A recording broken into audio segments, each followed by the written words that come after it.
से बोलिए त्रिपुर भैरवी माता की जय। प्रिय भक्तगणों, आज आप सभी श्रवण करेंगे नवरात्रि के 6वें दिन त्रिपुर भैरवी माता की कथा। क्षीरियमान विश्व के अधिष्ठान दक्षिणा मूर्ति काल भैरव है। उनकी शक्ति ही त्रिपुर भैरव है। ये ललितया महात्रिपुर सुंदरी की रक्त वाहिनी है। ब्रह्मांड पुराण में इन्हें गुप्त योगिनियों की आदि शास्त्रीय देवी के रूप में चित्रित किया गया है। मत्स्य पुराण में इनके त्रिपुर भैरवी, कोलेश भैरवी, रुद्र भैरवी, चैतन्य भैरवी तथा नित्य भैरवी आदि रूपों का वर्णन प्राप्त है। इंद्रियों पर विजय और सर्वत्र उत्कर्ष की प्राप्ति हेतु त्रिपुर भैरवी की उपासना का वर्णन शास्त्रों में मिलता है। महाविद्याओं में इनका 6ठा स्थान है। त्रिपुर भैरवी का मुख्य उपयोग घोर कर्म में होता है।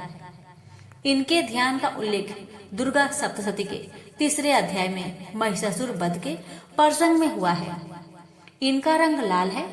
ये लाल वस्त्र पहनती है, गले में मुंडमाला धारण करती है और स्तनों पर रक्त चंदन का लेप करती है।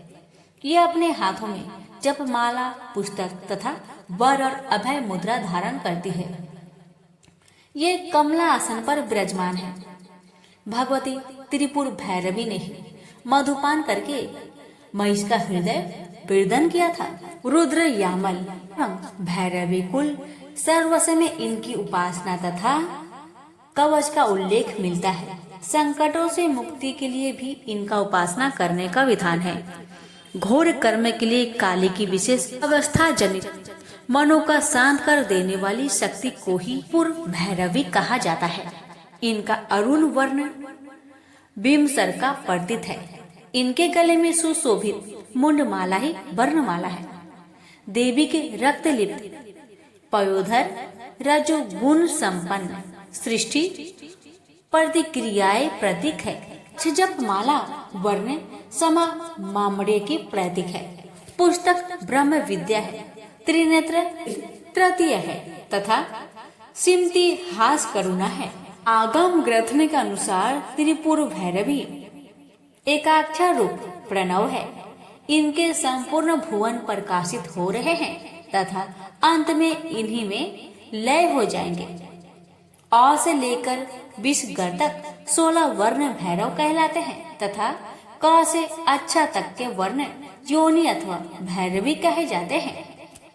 छंदो घोष के प्रथम पटल में इस पर विस्तृत प्रकाश डाला गया है।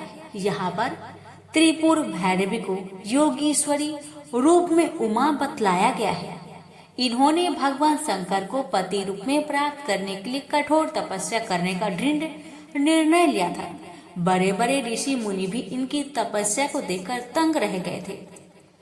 इससे सिद्ध होता है कि भगवान शंकर की उपासना में निरक्त उमा का दृढ़ निश्चय स्वरूप ही त्रिपुर भैरवी का परिचायक है।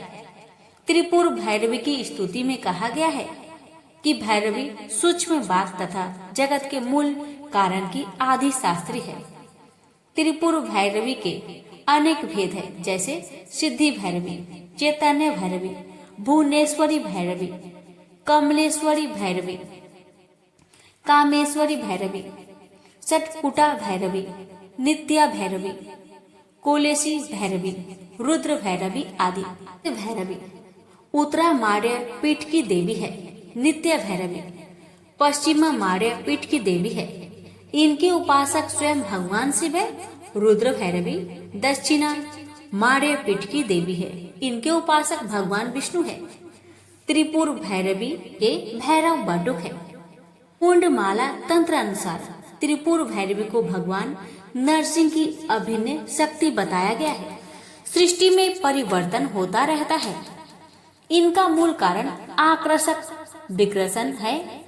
इस सृष्टि की परिवर्तन में क्षण क्षण में होने वाली भावी क्रियाएं की आदि शास्त्रीय शक्ति ही वैदिक दृष्टि से त्रिपुर भैरवी कही जाती है। त्रिपुर भैरवी की रात्रि का नाम काल रात्रि तथा भैरव का नाम काल भैरव है। प्रेम से बोलिए त्रिपुर भैरवी माता की जय।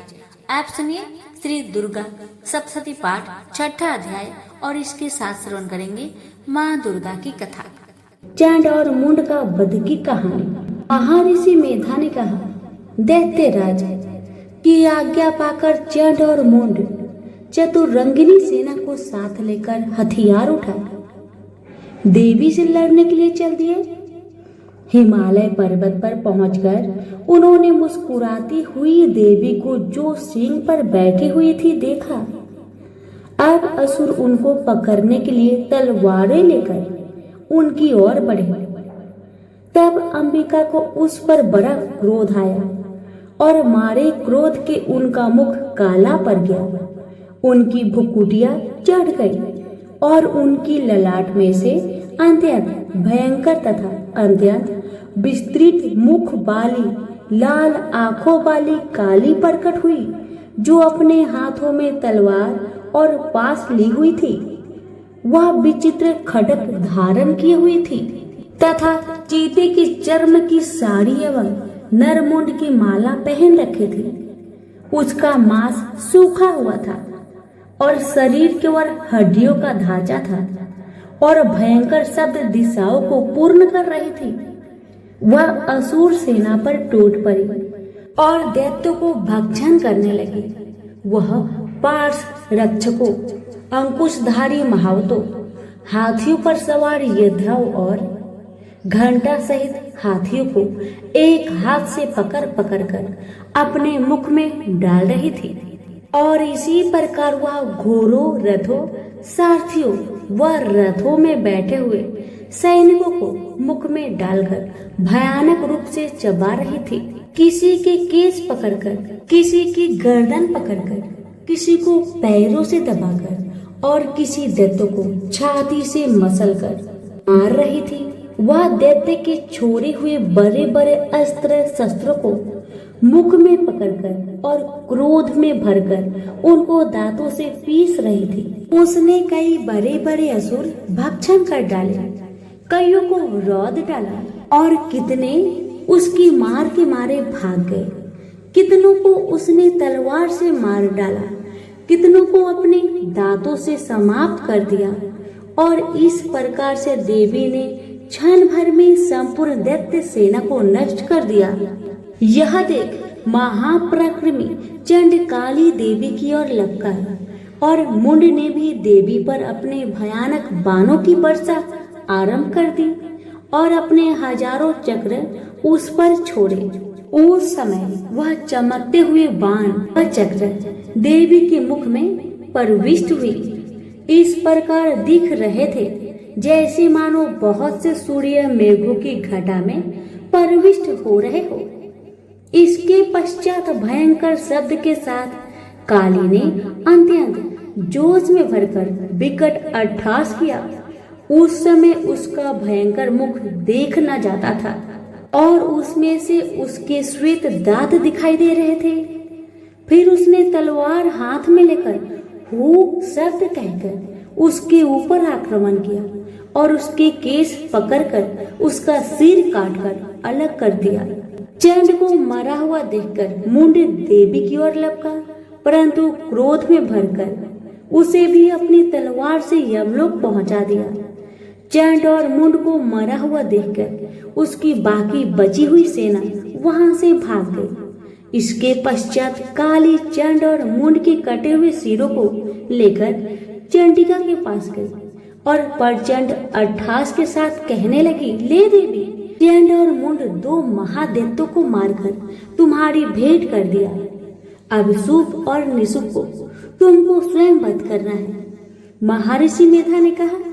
वहां लाए हुए चंड और मुंड के सिरों को देखकर कल्याणमयी चंडी ने काली से मधुर वाणी में कहा, देवी, तुम चूंकि चंड और मुंड को मेरे पास लेकर आई हो, अतः संसार में चामुंडा के नाम से तुम्हारी ख्याति होगी। प्रेम से बोलिए माँ काली की जय हो। यहीं पर हमारी श्री दुर्गा सप्तशती पाठ 7वां अध्याय समाप्त हुआ। अब सुनेंगे 8वां अध्याय। 8वां अध्याय में आप सभी सुनेंगे रक्त बीज वध। महर्षि मेधा ने कहा, चंड और मुंड नामक असुर के मारे जाने से और बहुत सी सेना के नष्ट हो जाने से असुरों के राजा प्रतापी शुभ ने क्रोध युक्त होकर अपनी संपूर्ण सेना को युद्ध के लिए तैयार होने की आज्ञा दी। उसने कहा, आज उदय युद्ध नामक 86 असुर सेनापति अपनी सेनाओं के साथ युद्ध के लिए जाए और कंबु नामक 84 सेनापति भी वहां आए और कोटि वीर्य नामक 50 सेनापति और धूम्र कुल के 100 सेनापति प्रस्थान करे। काल दोहद मारे और काल के यह दैत्य भी मेरी आज्ञा से सच कर युद्ध के लिए कूच करे। भयानक शासन करने वाला असुरों का स्वामी शुभ इस प्रकार आज्ञा देकर बहुत बड़ी सेना को साथ युद्ध के लिए चला। उसकी सेना को अपनी ओर आता देखकर चंडिका ने अपनी धनुष की टंकार से पृथ्वी पर आकाश के बीच का भाग गुंजा दिया। राजन, इसके पश्चात देवी के सिंह ने दहाड़ना आरंभ कर दिया और अंबिका को घंटे के शब्दों ने उनको और भी बढ़ा दिया। धनुष की टंकार, शेर की दहाड़ और घंटे के शब्द से पृथ्वी और आकाश के बीच का भाग गूंज उठा और इसके साथ ही देवी ने अपने मुख को और भी भयानक बना लिया। ऐसे में भयंकर शब्द को सुनकर राक्षस सेना ने देवी तथा उसके इर्द गिर्द घेरा डाल दिया। राजन, उस समय दैत्यों के नाश के लिए और देवताओं के हित के लिए ब्रह्मा, शिव, कार्तिकेय, विष्णु तथा इंद्र आदि देवों की शक्तियां जो अत्यंत पराक्रम और बल से संपन्न थी, उनके शरीर से निकलकर उसी रूप में चंडिका देवी के पास गई। जिस देवता का जैसा रूप था, जैसे आभूषण थे और जैसा वाहन था, वैसा ही रूप, आभूषण और वाहन लेकर उन देवताओं की शक्तियां दैत्यों से युद्ध करने के लिए आई। हंस युक्त विमान में बैठकर और रुद्राक्ष की माला तथा कमंडलू धारण करके ब्रह्मा जी की शक्ति आई। वृषभ पर सवार होकर हाथ में त्रिशूल लेकर, महानाग का कंगन पहनकर और चंद्र रेखा से भूषित होकर भगवान शंकर की शक्ति महेश्वरी आई और मोर पर आरूढ़ होकर हाथ में शक्ति लिए दैत्यों से युद्ध करने के लिए कार्तिकेय जी की शक्ति उन्हीं का रूप धारण करके आई। भगवान विष्णु की शक्ति गरुड़ पर सवार होकर शंख, चक्र, सर्ड, गदा, धनुष तथा खदक हाथ में लिए हुए आई। श्री हरि की शक्ति 12 ही बरा का शक्ति धारण करके आई और नरसिंह के समान शरीर धारण करके उनकी शक्ति नरसिंही भी आई। उसकी गर्दन के झटकों से आकाश के तारे टूट पड़ते थे और इसी प्रकार देवराज इंद्र की शक्ति ऐद्री भी ऐरावत के ऊपर सवार होकर आई। पश्चात इन देव शक्तियों से घिरे हुए भगवान शंकर ने चंडिका से कहा, मेरी प्रसन्नता के लिए तुम शीघ्र ही इन असुरों को मारो। इसके पश्चात देवी के शरीर में अत्यंत उग्र रूप वाली और सैकड़ों गिदरियों के समान आवाज करने वाली चंडिका शक्ति प्रकट हुई। उस अपराजिता देवी ने धूमिल जटा वाले भगवान श्री शंकर जी से कहा, प्रभु, आप मेरी ओर से दूत बनकर शुंभ और निशुंभ के पास जाइए और उन अत्यंत गर्वीले दैत्य से कहिए तथा उनके अतिरिक्त और भी दैत्य वहां युद्ध के लिए उपस्थित हो, उनसे भी कहिए, जो तुम्हें अपने जीवित रहने की इच्छा हो तो त्रिलोकी का राज्य इंद्र को दे दे। देवताओं को उसका यज्ञ भाग मिलना आरंभ हो जाए और तुम पाताल को लौट जाओ। किंतु यदि वल के गर्भ से तुम्हारी लड़ने की इच्छा हो तो फिर आ जाओ, तुम्हारे मांस से मेरी योगिनियों का तृप्त होगी। क्योंकि उस देवी ने भगवान शंकर को दूत का कार्य में नियुक्त किया था, इसलिए वह संसार में शिवदूती के नाम से विख्यात हुई। भगवान शंकर से देवी का संदेश पाकर दैत्यों का क्रोध का कोई आर पार न रहा और वह जिस स्थान पर देवी विराजमान थी वहां पहुंचे। और जाने के साथ ही उस पर बाणों और शक्तियों की वर्षा करने लगे।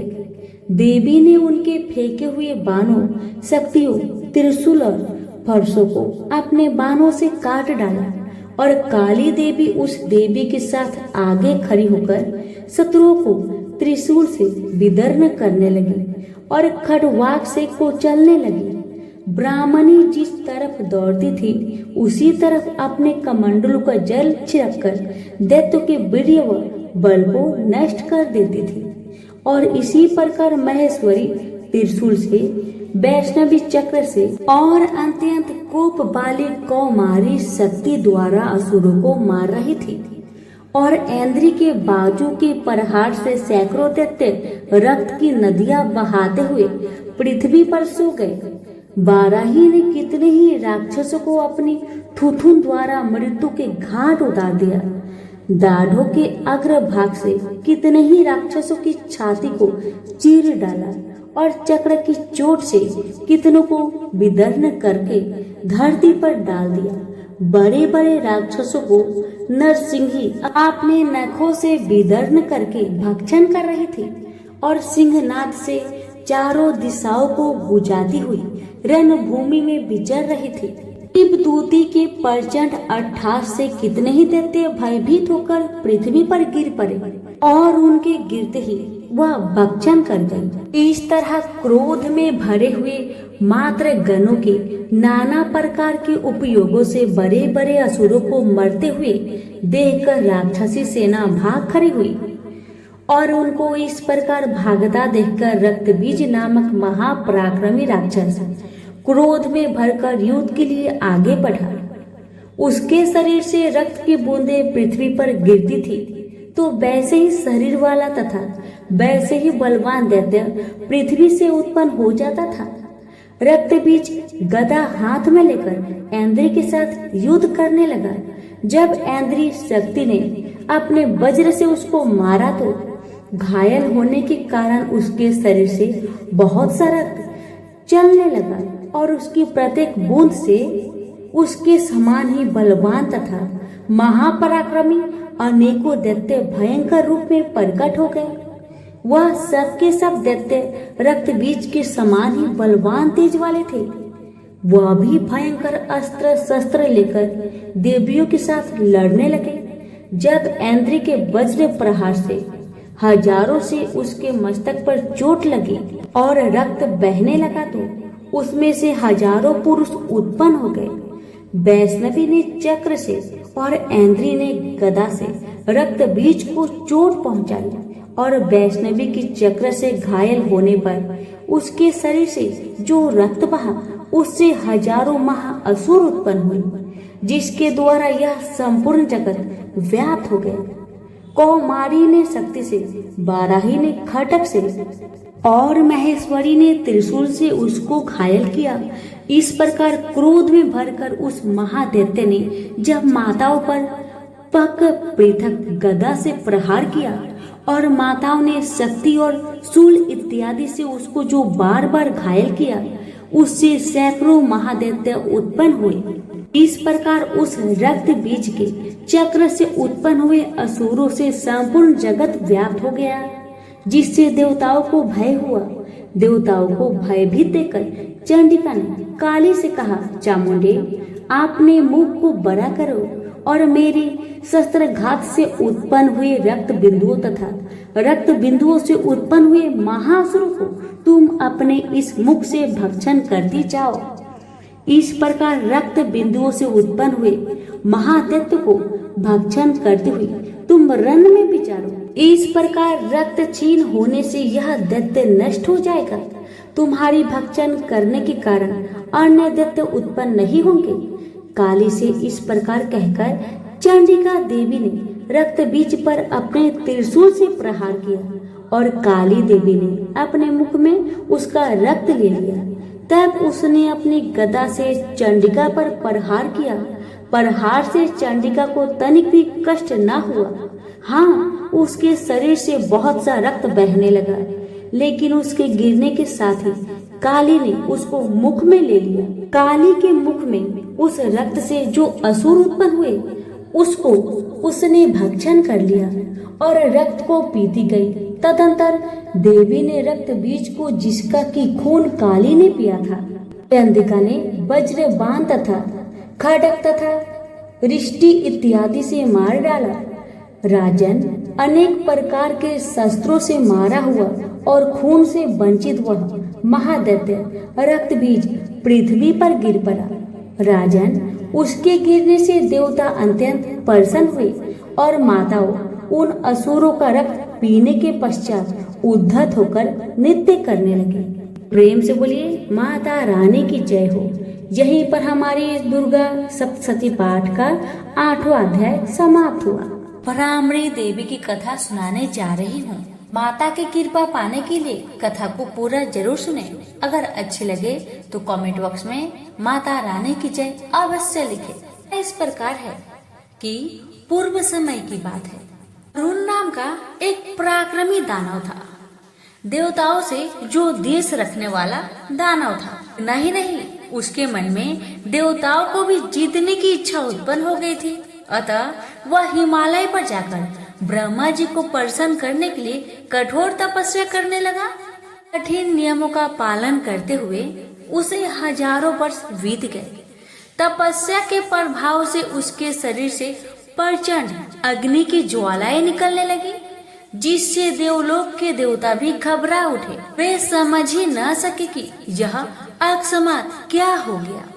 सभी देवता ब्रह्मा जी के पास गए और सारा वृत्तांत उन्हें सुनाकर उनसे निवेदन किया। देवताओं की बात सुनकर ब्रह्मा जी गायत्री देवी को साथ लेकर हंस पर बैठे और उस स्थान पर गए जहाँ दानव अरुण तप कर रहा था। उसकी गायत्री उपासना बड़ी तीव्र थी। उसकी तपस्या से प्रसन्न होकर ब्रह्मा जी ने वर मांगने के लिए कहा। देवी गायत्री तथा ब्रह्मा जी का आकाश मंडल में दर्शन करके दानव अरुण बहुत प्रसन्न हुआ। वह वहीं भूमि पर सिर झुकाकर दंडवत प्रणाम करने लगा। उसने अनेक प्रकार की स्तुति की और अमर होने का वर मांगा, परंतु ब्रह्मा जी ने कहा, वत्स, संसार में जन्म लेने वाला प्राणी मृत्यु को अवश्य प्राप्त होता है, अतः तुम कोई दूसरा वर मांगो। अरुण बोला, प्रभु, यदि ऐसी बात है तो मुझे यह वर देने की कृपा करे कि मैं न युद्ध में मरूं, न किसी अस्त्र शस्त्र से मरूं, न किसी भी स्त्री या पुरुष से ही मेरी मृत्यु हो, और 2 पैर तथा 4 पैर वाला कोई भी प्राणी मुझे न मार सके। साथ ही मुझे ऐसा बल दीजिए कि मैं देवताओं पर विजय प्राप्त कर सकूं। भगवान ने तथास्तु कहकर वहां से अंतर्ध्यान हो गए। और इधर अरुण दानव विलक्षण वर प्राप्त उत्पन्न हो गया। ने पाताल लोक से सभी दानों को बुलाकर विशाल सेना तैयार कर लिया और स्वर्ग लोक पर चढ़ाई कर दी। वर के प्रभाव से देवता पराजित हो गए। देवलोक पर दानव अरुण का अधिकार हो गया। वह अपनी माया से अनेक रूप बदल लेता था। उसने तपस्या के प्रभाव से इंद्र, सूर्य, चंद्रमा, यम, अग्नि आदि देवताओं का पृथक पृथक रूप बनाकर सब पर शासन करने लगा। उतः भागकर असरण शरण आशुतोष भगवान शंकर की शरण में गए और अपना कष्ट उन्हें निवेदित किया। उस समय भगवान शंकर बड़े विचार में पड़ गए। वे सोचने लगे कि ब्रह्मा जी द्वारा विचित्र वरदान से यह दानव अजय सा हो गया है। यह न तो युद्ध में मर सकता है, न किसी अस्त्र शस्त्र से, न तो इसे कोई 2 पैर वाला मार सकता है, न कोई 4 पैर वाला मार सकता है। यह न स्त्री से मर सकता है और न किसी पुरुष से। वे बड़ी चिंता में पड़ गए और उसके वध का उपाय सोचने लगे। उसी समय आकाशवाणी हुई, देवताओं, तुम लोग भगवती दुर्गा की उपासना करो, वही तुम लोगों का कार्य करने में समर्थ है। यदि दानवराज अरुण नित्य की गायत्री उपासना तथा गायत्री जप से विरक्त हो जाए तो शीघ्र ही उसकी मृत्यु हो जाएगी। आकाशवाणी सुनकर सभी देवता अवशस्त हो गए। उन्होंने देवगुरु बृहस्पति जी को अरुण के पास भेजा ताकि वे उसकी बुद्धि को मोहित कर सके। बृहस्पति जी के जाने के बाद देवता भगवती दुर्गा की आराधना करने लगे। इधर भगवती दुर्गा की प्रेरणा तथा बृहस्पति जी के उद्योग से अरुण ने गायत्री जप करना छोड़ दिया। गायत्री जप का परित्याग करते ही उसका शरीर निस्तेज हो गया। अपना कार्य सफल हुआ जान बृहस्पति जी अमरावती लौट आए और इंद्र आदि देवताओं को सारा समाचार बताया। पुनः सभी देवता देवी की स्तुति करने लगे। उनकी आराधना से आदि शक्ति भगवती दुर्गा प्रसन्न हो गई और विलक्षण लीला विग्रह धारण कर देवताओं के समक्ष प्रकट हो गई। उनके श्री विग्रह से करोड़ों सूर्य के समान प्रकाश फैल रहा था। असंख्य कामदेवों से भी सुंदर उनका सौंदर्य था।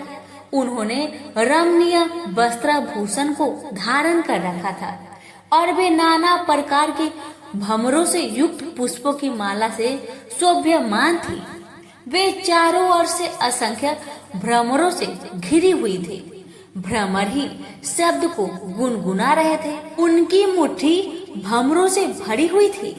उन देवी का दर्शन देखकर देवता पुनः स्तुति करते हुए कहने लगे, सृष्टि सृजन और संहार करने वाली भगवती महाविद्ये, आपको नमस्कार है। भगवती दुर्गे, आप ज्योति स्वरूपनी एवं भक्ति से प्राय है। हे दया स्वरूपनी देवी, आपने शुभ निशुभ का दलन किया है। रक्त बीज और वृत्रासुर और धूम्र लोचन आदि राक्षसों को मारकर संसार को विनाश से बचाया है। भ्रमरों से विशिष्ट होने के कारण आपने भ्रामरी नाम से यह लीला विग्रह धारण किया है।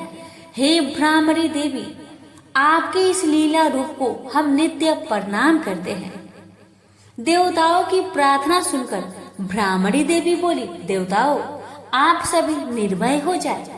ब्रह्मा जी के वरदान की रक्षा करने के लिए मैंने यह भ्रामरी रूप धारण किया है।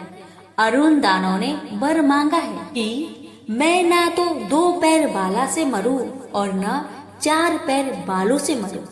मेरा यह भ्रमर रूप 6 पैर वाला है, इसलिए भ्रमर षष्ठपद कहलाता है। उसने वर मांगा है कि मैं न युद्ध में मरूं और न किसी अस्त्र शस्त्र से, इसलिए मेरा यह भ्रमर रूप उससे न तो युद्ध करेगा और न अस्त्र शस्त्र का प्रयोग करेगा।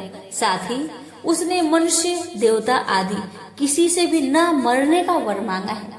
मेरा यह भ्रमर रूप न तो मनुष्य है और न देवता ही है। अब आप मेरी लीला देखिए। ऐसा कहकर भ्रामरी देवी ने अपने हस्तगत भ्रमरों को तथा अपने चारों ओर स्थित भ्रमरों को प्रेरित किया। असंख्य भ्रमर ही करते हुए उस दिशा में चल पड़े जहाँ अरुण दानव स्थित था। उन भ्रमरों से त्रिलोक्य व्याप्त हो गया। आकाश, पर्वत, सिंह, वृक्ष, वन, जहाँ तहाँ भ्रमर ही भ्रमर दृष्टि गोचर होने लगे। भ्रमरों के कारण सूर्य छिप गया। चारों ओर अंधकार ही अंधकार छा गया। यह भ्रामरी देवी की विचित्र लीला थी।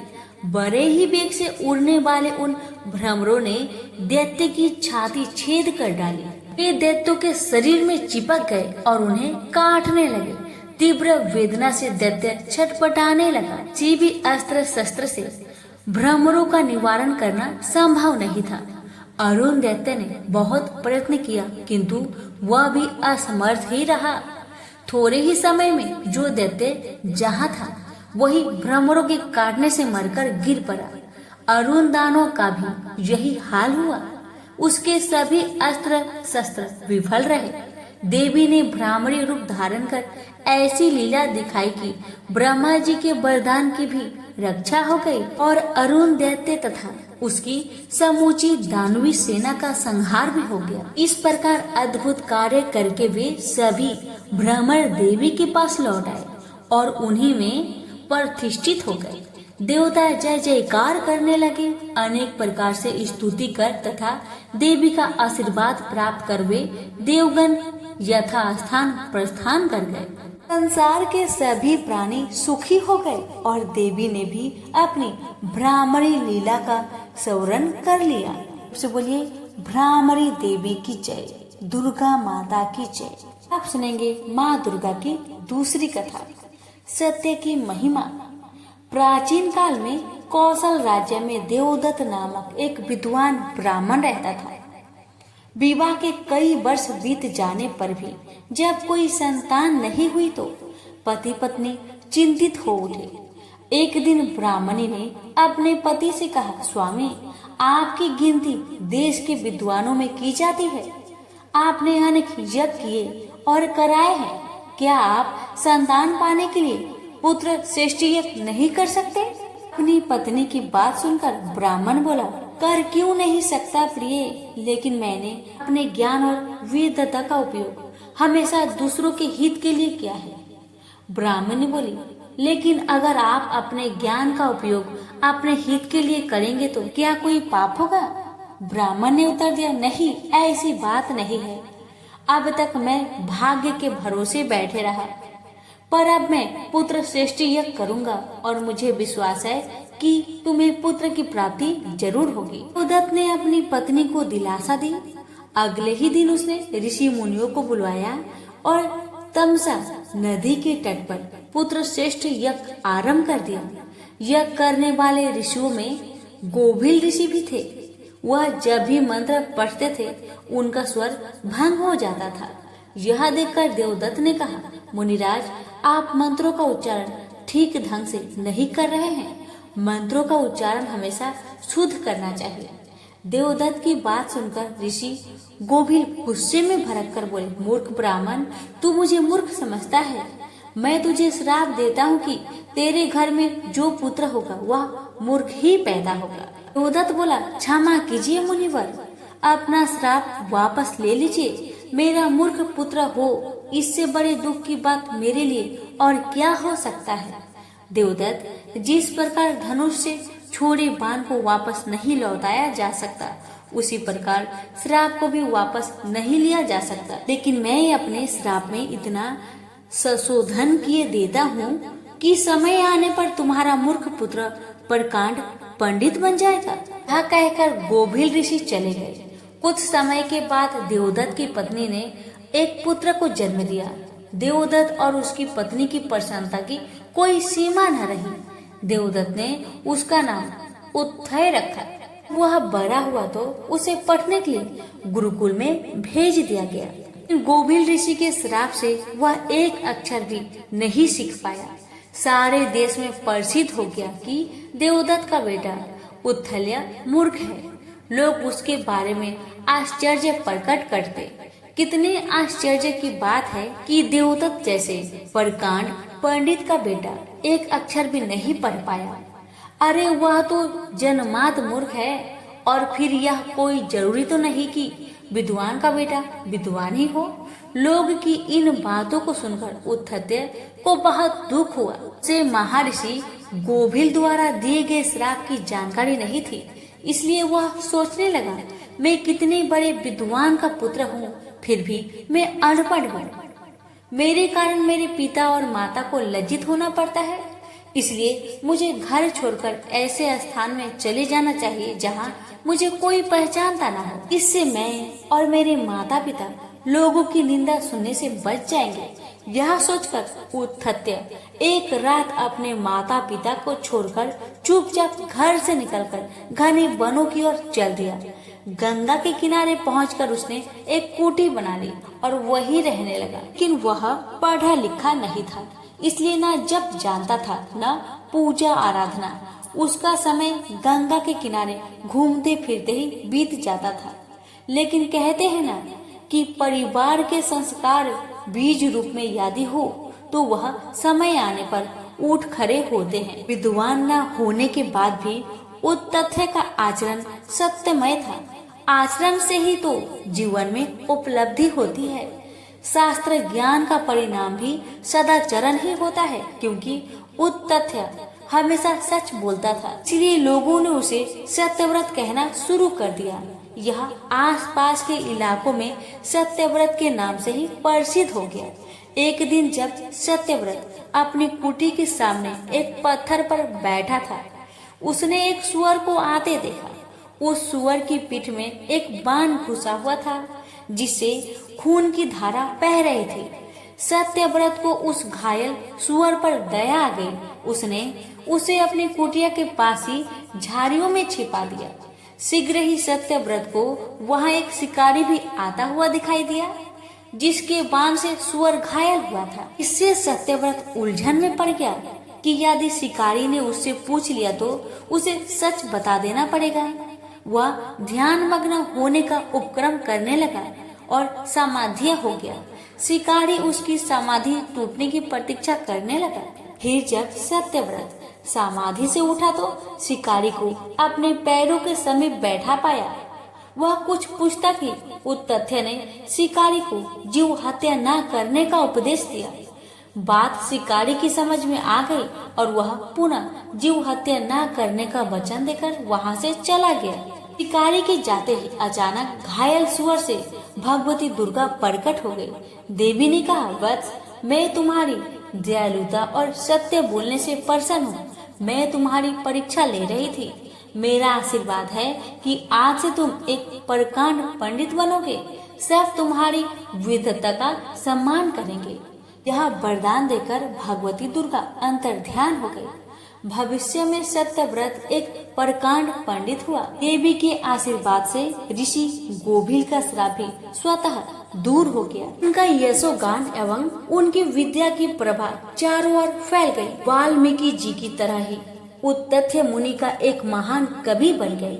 यह सब सत्य की महिमा और भगवती जगदम्बा का कृपा का फल था। प्रेम से बोलिए जगदम्बा माता की जय।